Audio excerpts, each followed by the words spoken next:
Actually, natayo to galing sa huling money ko nung savings ko nung nagtrabaho ako as OFW sa Taiwan. Nung una maliit lang to, ako pa lang din yung nagluluto. Ako din nagbebenta, ako rin yung nagtitinda. Tapos ako na rin yung nagdi-deliver.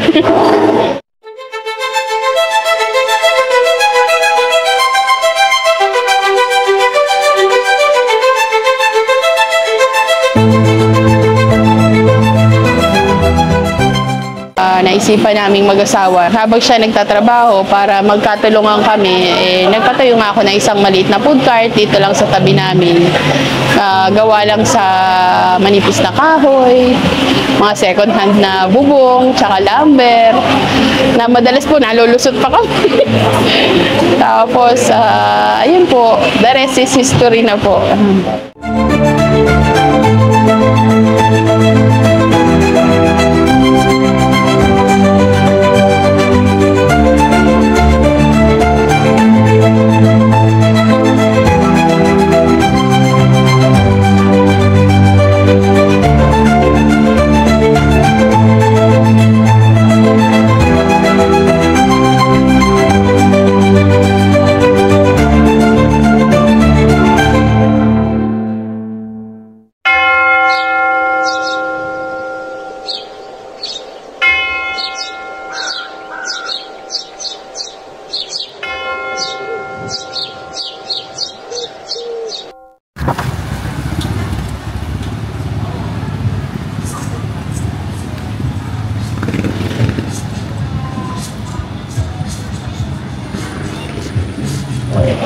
Hello, ako si Jaymen de Guzman. Dati akong OFW sa Taiwan na ngayon ay isa ng negosyante at mamayari nitong Liaoming Fried Noodles Corner. Bali, nag-umpisa yung Liaoming sa Piyestang Bayan dito sa Malolos, December 8, 2016. Bali, 8 years na siya, running 8 years. Yung Liaomings kasi medyo memorable sa akin kasi ginamit ko siya. Pag napunta kasi ka ng Taiwan, hindi mo magagamit yung English name mo. Pag napunta ka doon, bibigyan ka nila ng pangalan na, bali yung Liaomings, yun yung Chinese name ko nung nagpunta ako ng Taiwan. Leo, ibig sabihin number 6, batch number 6 kasi kami noon. Tapos yung Ming, yun na yung pangalan ko, kaya Liaoming, mga ano. So, nasa kasanayan ko na rin, since 6 years ako nagtrabaho doon, yun yung tawag sa akin ng mga kaibigan ko.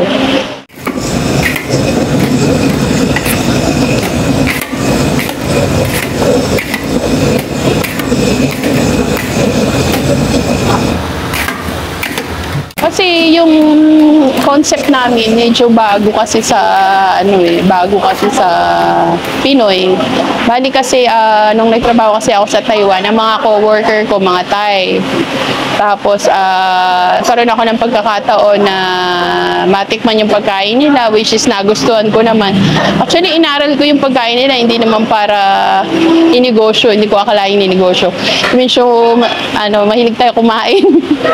Tapos yun, nung makita namin yung pwesto, ang una sanang gusto namin itayo is pizzahan. Kaso, pizza na kasi yung nanggaling doon. So, naisip ko na lang na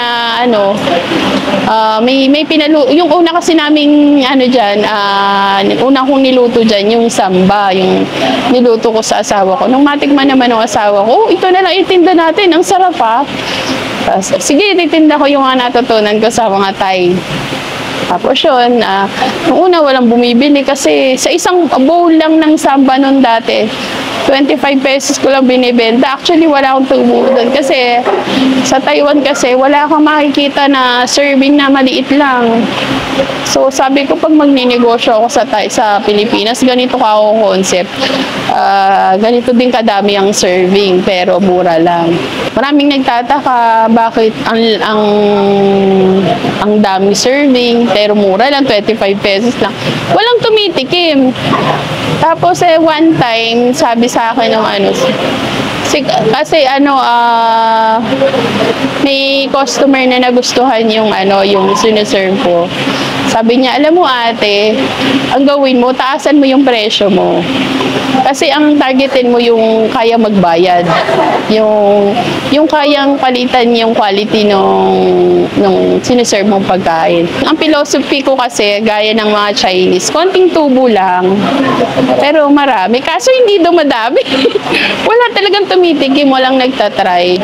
Kasi sabi nila, exotic daw, ganyan, hindi daw kakaiba daw. Hanggang, yun nga, nung tinaasan ko yung presyo ko, biglang dumami yung nag-try.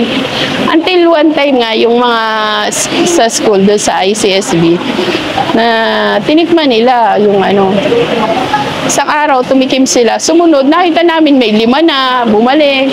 Hanggang sa, yun na, tuloy-tuloy na. Tapos may nagpunta ng mga vlogger, mga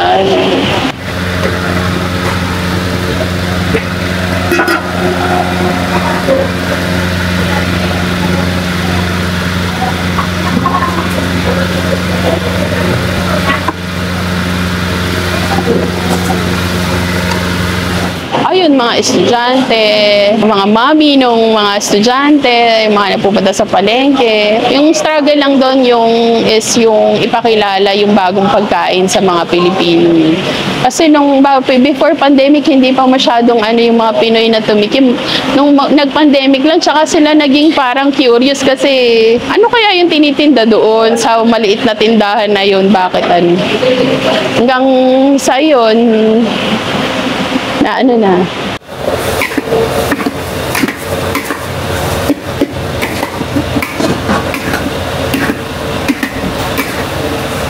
yung best seller namin is actually lahat naman pero yung pinaka talaga is yung chow pa namin na chicken fingers. Actually, aksidente lang yung makakwento ko. Aksidente lang kasi talaga yung siguro galing na din kay God. Aksidente lang kasi talaga yung ang kasi namin dati, siniserve ko talaga puro noodles lang. One time, kasi yung kauna-una akong staff, wala kaming makain. Tapos meron lang kaming maliit na rice cooker. Sabi ko, okay na nga yan. Sabi ko gano'n, i-chow pa natin. Sabi ko gano'n. Sabi ko, namimiss ko na yung chow pan sa Taiwan.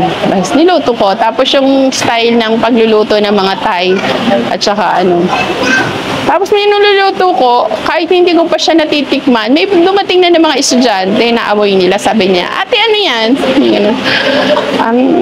Thai style chow pan. Sabi ganon. Tapos, ate, binibenta mo ba yan? Oo. Magkano isa? 50 pesos? Tapos doon sa konting na isinerve ko na yun, nakagawa ko ng 5 serving. Tapos bukas ba ate, may tindahan na nito ulit. Oo. Ganun. Tapos hanggang sa yun bumalik-balik na sila. Tapos actually yung una kong toppings is yung mismong meat na nilalagay namin sa samba. Tapos sumunod, create na kami ng iba't ibang toppings na galing lang din sa sarili kong recipe na inspired ng mga natutunan ko sa Taiwan. Mahilig lang talaga ako kumain ng masarap. Tsaka medyo mahilig din talaga ako magluto. Ang products namin, nagre-range siya ng 55 to, hindi naman kami lumalagpas ng 300 per serving. Pero malaki na siya. Actually, per sharing na, pagka lumagpas ka ng 200 plus. Actually, yung kada serving nga namin, pwede na for sharing. Bali makikita kami dito sa Tanjeco Street, dito sa Barangay San Vicente. Malapit lang kami sa Malolos Cathedral.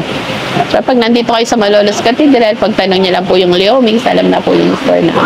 Sa Balagtas naman po, madali din po makita. Tapi lang kami ng KFC. Pag nakaharap sa KFC, nasa gawing kanan lang po kami. Tapat na tapat po kami ng market at saka along the highway lang po. 24 hours po kami kasi by request din po ng aming mga customer. Kasi mga tao pala mas gutom sa gabi. Kaya ayun, nag-serve din po kami sa gabi. Hello po sa inyo, in-invite po namin kayo na subukan at matikman ang aming siniserve dito sa Liomings. matikman niyo po yung aming akin po natutunan sa mga kaibigan kong Thai. Nag-serve po kami dito ng mga Thai cuisine and medyo may konting Taiwanese and Filipino. Sana po bigyan niyo po ng pagkakataon na matikman din po ang aming store. At salamat din po sa aming mga suki na patuloy na bumibisita po sa amin dito. Salamat din po. Salamat po.